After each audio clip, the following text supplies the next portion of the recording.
Ladies and gentlemen, welcome to the Crystal Show.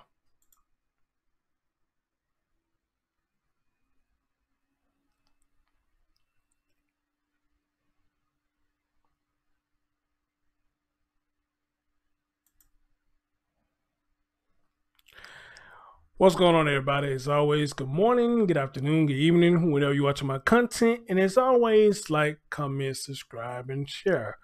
Ladies and gentlemen, I got an update for you. But before we get into this update, if you hear like a woo or something like that, down here in Memphis, we got some heavy wind going on outside right now. And good as this mic is, it can, if it's loud enough, it can pick up all the sound around. It's a snowball mic, so it can pick up a whole lot of sounds if it's within the vicinity or whatnot. So you actually hear it. Don't be alarmed. We know we got strong winds down here in Memphis, Tennessee, and hopefully y'all like the picture I got back there in the back. I did that myself. Anyway, though, let's get right into this. I got an update for y'all.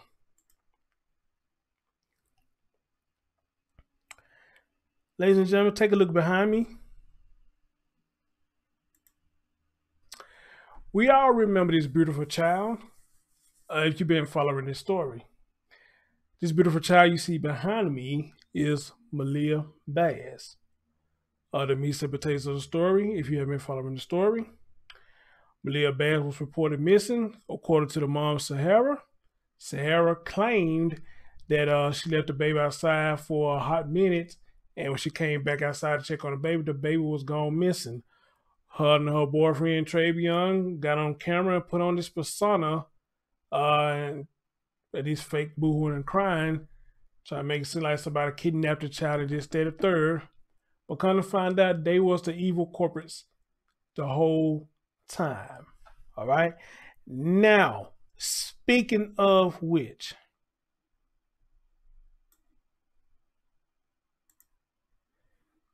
all right, they go Travion and they go Sahara. And these are all the players that was involved. These are the people who played a part in this story. Of course, the baby was innocent. But you got these two jackasses right here, Sahara and Travion, who did the dirty deed to this child.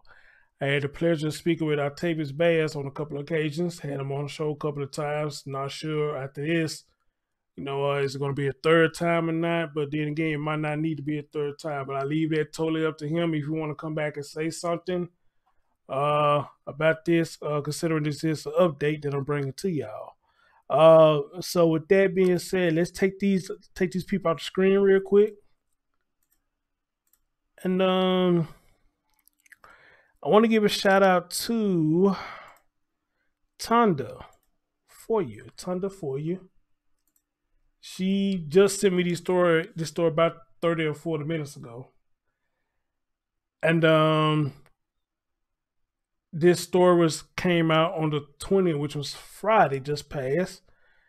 And the story is, it's been ruled officially a homicide, which I guess none of us should be really surprised by this. We were just waiting on what's going to happen. And here's the update. The case has been officially ruled a homicide. Let's have a listen. Yeah, Gina, the details are definitely disturbing. A probable cause hearing for the couple is starting right about now. Remember, 2 months ago, they told Houston police that Maliyah went missing when she was playing alone at the playground at their apartment complex. They talked to reporters and cried in front of cameras. All the while, investigators now believe they knew exactly what happened to her. And this take a little mistake in a blink of an eye. And to think, when this story first hit, I actually kind of felt for this brother for a minute until the story hit. Or until we got deeper down the rabbit hole and we found out what was going on. My baby was gone. Travion Thompson was in tears when Maliyah Bass's body was found in Brays Bayou in August. The little girl's mother, Sahara Irvin, on the ground in grief. 2 months later, both are now accused in her death, arrested Monday, and now charged with injury to a child and tampering with evidence, namely Maliyah's body. This is the good news, but I still want them to be held accountable. I think that the Jamaica woman, when the story first hit, she was like, y'all need to come out and tell the truth. Y'all story stinks. Y'all need to come out and tell what happened to that child. I think that's her right here. I want them to get the murder charges. According to court records, the autopsy showed Maliyah had a broken arm and extensive blunt. All right, so for people who wanted to know the autopsy report, we getting it right here. But I think a lot of y'all, when I was doing this story, y'all kind of like told me what was going on there. Plus, I read the court documents. But for those who still want to know what the autopsy was saying about this child, you getting the autopsy right now. She had a broken left arm, which I tell you, say he knew nothing about. Well, he heard about it, but I think some of the stuff he didn't know nothing about. And I think in this picture, it shows some of her bruises, unless they're just a shadow or something. But in this picture right here, I think it is showing some of the bruises that she had, but you got to pay real close attention to kind of see it, you know, especially right here. You can see my cursor. I think right here, they saying it's supposed to be a bruise, but, you know, it looked like a bruise, but then again, it like it's just a reflection shadow of the sunlight or something like that. You know, I don't know. Broken left arm, extensive blunt force trauma, beaten with extension cord or hanger-like object, and what else they saying? Force trauma in the form of looped pattern bruises all over her body. The medical examiner believes she was beaten with either an extension cord or a hanger-like object. The HPD investigation shows she was last seen alive on video on August 20th. Court records say Thompson confessed, pointing the finger at the mother, saying she beat her daughter with a hairbrush because she was crying and wouldn't go to sleep that night. So now that's the first time I heard that part, that she beat her because she wouldn't go to sleep. But it was originally put out to me by an anonymous source that, you know, he was the one supposed to have beat the child or whatnot, you know. But in a court document, she did take blame, saying that she did it. But I don't remember the court docs of her explaining why she did it. This is the first time I heard why she did it. They left her in a broom closet, records say. When they woke up on August 21st, she was dead. Thompson told police they disposed of her body in a storm drain on the 22nd. The same day they reported her missing, she was found in the bayou the next day. Much of the search centered around their found in the bayou the next day.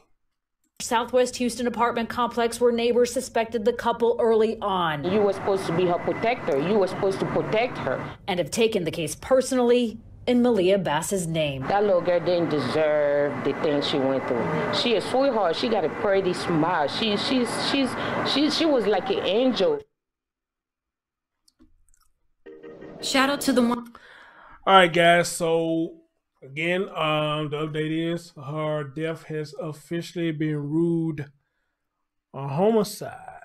So y'all know what I'm gonna do next. We're gonna read this. Let's see what it says.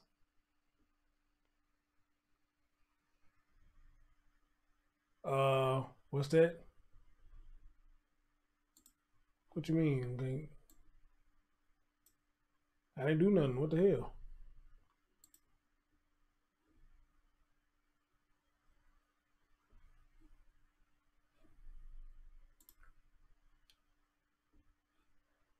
Okay, I don't know what the hell was that all about.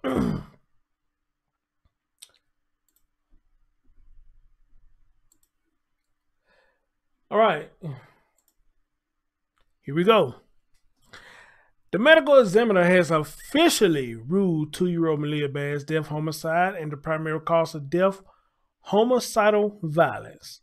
The ruling came down 3 months after the Houston girl's body was found in the Brays Bayou, and more than a month after Houston police arrested the girl's mother and the mom's boyfriend as suspects in the case. Sahara Irvin and Travion Thompson, both 21, were each charged with tampering with evidence and injury to a child, seriously bodily injury. So far, following the medical examiner's ruling, Irvin and Thompson's charges have not been upgraded. Their charges have not been upgraded yet. The Harris, well, Yeah, it ain't been upgraded yet. I'm gonna say yet. The Harris County District Attorney's Office says they are still reviewing the evidence. It doesn't change anything, it just strengthens their case. Former prosecutor with the Harris County District Attorney's Office, Brent Mayer, told ABC 13. Mayer is now a criminal defense attorney. He is not, I repeat, he is not associated with this case, but says charges may never be upgraded. Charges may never be upgraded. Both of those charges are first-degree felony offenses. The same degree felony as murder. Murder requires a prosecutor to prove they intended to cause the child's death. So rather than make it more difficult for them, they charge injury to a child, said Mayer. They will still be facing up to life in prison, whether it's a murder charge or injury to a child. Urban is due on court on December the 16th. I'm going to see if I can try to remember the date. And Thompson's next appearance is going to be December the 17th. Given the level of violence and abuse in the household against Sahara and her daughter, it is not surprising that the medical examiner has ruled this a murder. No, really, it shouldn't be surprising. Urban's attorney, Angela Welton, said in the statement the death of Sarah's only child continues to be painfully heartbreaking. Mr. Thompson is still cloaked in the presumption of innocence because of our great Constitution. We are still investigating, wrote Thompson's attorney, Tyrone Moncrieffe, Moncrieffe, in a text to ABC 13. Both remain in jail with Urban's bond at $175,000. Thompson was denied bond because he was on probation for a prior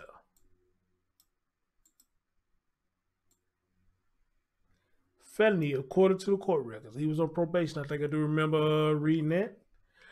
Maliyah was initially at the center of an Amber Alert after her mother said she left the toddler alone on the playground outside of their apartment for a couple of minutes while she cooked breakfast the morning of August 22nd. In the wake of the disappearance, Urban and Thompson spoke to reporters and cried in front of cameras. Fake crying. According to court records, the autopsy showed Maliyah had a broken left forearm, and extensive superficial blunt force trauma in the form of loop pattern bruising all over her body. The medical examiner believes she was beaten with either a stitcher cord-like object or a hanger-like object. Court records say Thompson confessed and pointed a finger at the mother. He told police she beat her daughter with a hairbrush on August the 20th because she was crying and would not go to sleep. Records say they then put her in a broom closet naked. When they woke up August 21st, Maliyah was dead. Wow. Man, damn. I'm just picturing this shit.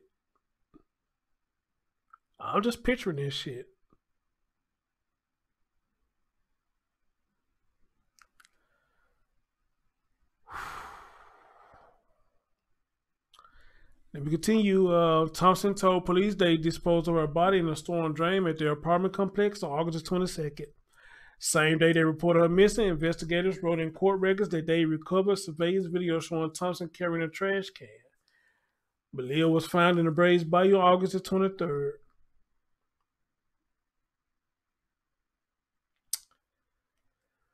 Much of research centered around their complex on Ridgecrest in southwest Houston. The video above is from October 6, 2020 report on the arrest of Urban and Thompson.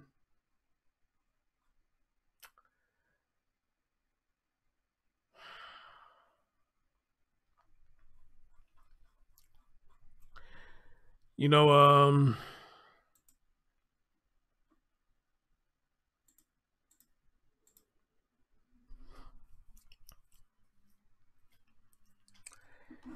again, I say this.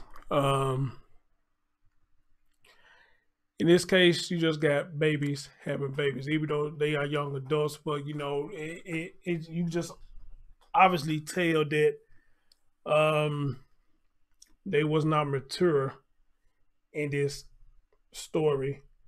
But some of y'all probably may want to go deeper and say neither one of them was mature. Even y'all probably want to say Octavius wasn't mature. You know, so a lot of y'all probably say that all of them was immature and probably was irresponsible. And I guess in a sense, you know, I can agree with you to an extent. You know, but according to Octavius, and it's fun I'm talking about this because I was just listening to my show that I did with him when I first interviewed him, and some things he was saying in that. And the thing is, you know, according to him, he was trying to be there for his child, but Sahara wasn't no longer was letting him be there for his child. Or all of a sudden, she just stopped letting him be there for his child, and instead of him spending time with the child, she turned around and put him on child support. I mean, that's the story that was given, you know. And I think some of y'all here question that, you know, why she got to find you, put you on child support, this, that, the third. You know, I mean, you know, when I do these stories, I can only go by what's given to me, unless you have, I guess, once you said proof that this happened. I can only go by what people tell me. That's why I say with a lot of these stories, if I'm gonna talk to one, then I think it's only fair that I talk to the other one, because it's always two sides of the story. But you want to get technical, it's three sides to the story. They side, and you got the truth. You know. So I said to Tavis when I first talked to him that if Sahara wanted to speak, I think it's just only fair that I let her speak, you know. I still hate I didn't get Nuno on the show because I really want y'all to hear Nuno. So unfortunately, I couldn't get her on the show. And the same thing I talked to Antoinette, you know, when before Richard got locked up. You know, I think it's only fair that I let Richard speak. If I let Antoinette speak, it is only fair that I let Richard speak, you know, get both sides of the story. Whether we believe it or not, it's all about being fair and get both sides of the story out, you know. But we're in society today. If a man says something, the man automatically believe the other man. And if the woman says something, the woman automatically believe the woman, you know, instead of trying to get both sides of the story. Trust me, I'd have been there, you know. Well, hey, I think all of us have been there a time or two that somebody say something about you, they instantly believe what the other person says instead of trying to go to the other person and say, okay, hey, this is what she said, you know, I want to hear your side, you know, because, you know, I believe just being fair here on both sides of the story. And I decide who fucked up or who's the bad guy in this scenario. You know, y'all know how it goes. But unfortunately, everybody don't think like that by getting both sides of the story. You know what I mean? If somebody can convince you not to like the other person, then that's all it takes. Really, it's a lot of convincing, you know. But, you know, with this right here, again, if she wanted to come and speak, you know, I would have gave her a chance to speak. But now we see now why she probably was laying low and probably didn't want to speak to nobody. Because I'm pretty much sure she'd have seen my videos. She'd have seen a whole lot of people's videos that was talking about her. You know, I'm pretty much sure she saw all that. But she had to keep a low profile because she knew she was guilty. Now, they say Travion was on Facebook arguing with people and talking about he finna out somebody this, that, there. I don't know. I don't follow him on Facebook. I never did follow him on Facebook, so I don't know what he was doing. Well, actually, I don't know what none of them was doing because everybody was quiet, you know. So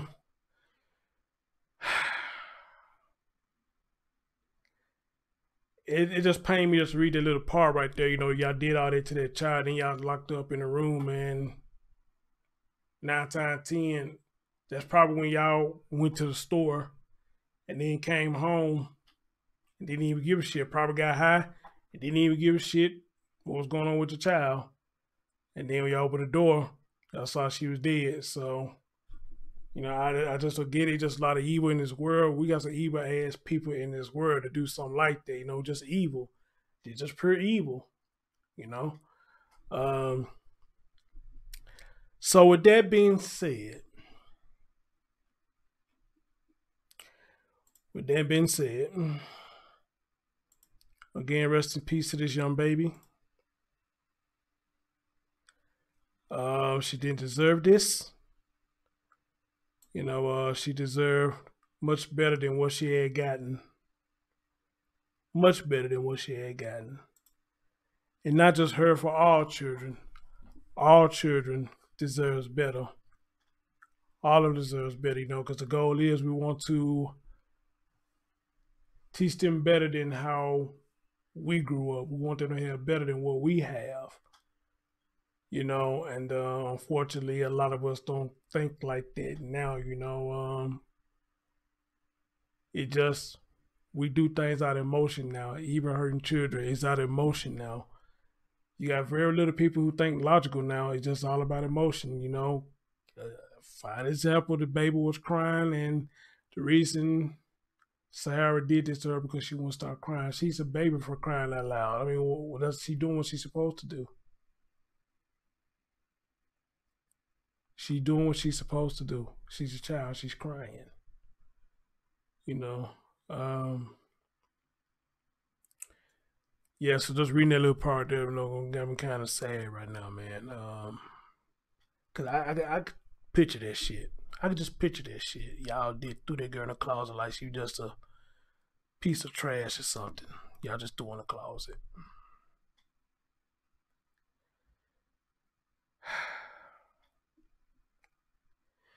Anyway, guys, thank you for listening.